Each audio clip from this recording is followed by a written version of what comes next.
Hello everyone, welcome back to my channel Sonu special. ಇವತ್ತಿನ ವಿಡಿಯೋದಲ್ಲಿ ತುಂಬಾ ಸ್ಪೆಷಲ್ ಆಗಿರತಕ್ಕಂಥ ಡಿಶ್ನ ತೊಗೊಂಡು ಬಂದಿದ್ದೀನಿ. ಮನೆಯಲ್ಲಿ ರಾತ್ರಿ ಅನ್ನ ಏನಾದರೂ ಮಿಕ್ಕಿದ್ರೆ ಯೋಚನೆನೇ ಬೇಡ, ಈ ರೆಸಿಪಿನ ಮಾಡ್ಕೊಳ್ಳಿ. ತುಂಬಾ ಈಸಿ ಮತ್ತು ಉಳಿದಿರ್ತಕ್ಕಂಥ ಅನ್ನದಿಂದ ಮಾಡಿರೋ ಅಂಥ ವಡೆ ಇದು. ತುಂಬಾ ಚೆನ್ನಾಗಿರುತ್ತೆ, ಟೇಸ್ಟಿಯಾಗಿರುತ್ತೆ. ಹೇಗೆ ಮಾಡೋದು ಅಂತೇಳಿ ಇವತ್ತಿನ ವಿಡಿಯೋದಲ್ಲಿ ನೋಡ್ಕೊಳ್ಳೋಣ.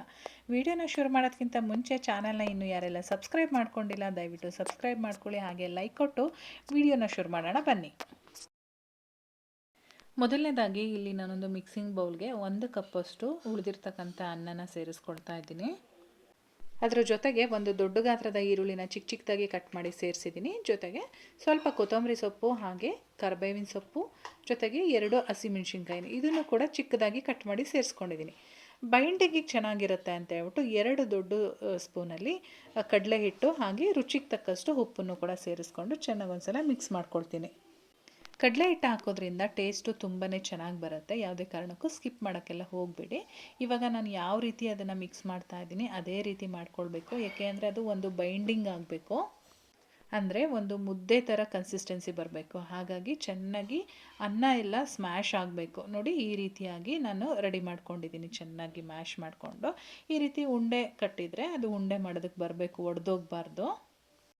ತುಂಬಾ ಕ್ವಿಕ್ಕಾಗಿ ಸಿಂಪಲ್ಲಾಗಿ ಮಾಡ್ತಕ್ಕಂಥ ಒಂದು ರೆಸಿಪಿ ಇದು.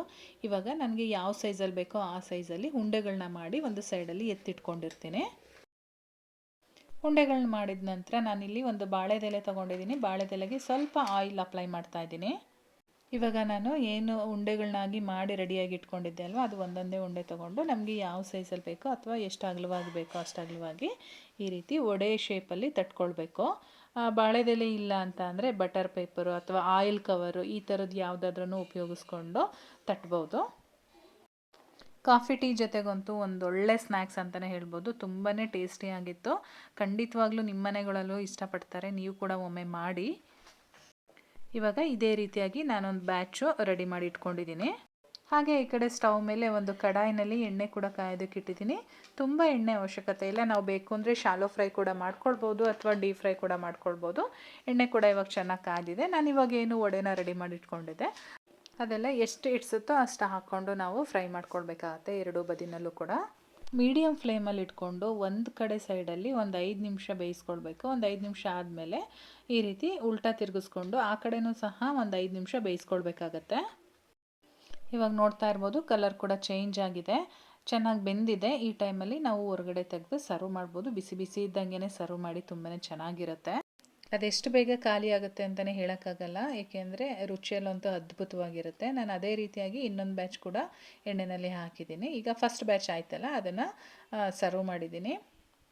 ಈ ವಡೆಗೆ ಟೊಮೊಟೊ ಕೆಚಪ್ಪು ಒಂದು ಒಳ್ಳೆ ಕಾಂಬಿನೇಷನ್ನು. ಕೆಚಪ್ ಜೊತೆ ಸರ್ವ್ ಮಾಡಿ, ಮಕ್ಕಳು ಕೂಡ ಇಷ್ಟಪಡ್ತಾರೆ, ಸೇಮ್ ಟೈಮ್ ದೊಡ್ಡವ್ರಿಗೂ ಕೂಡ ಇಷ್ಟ ಆಗುತ್ತೆ.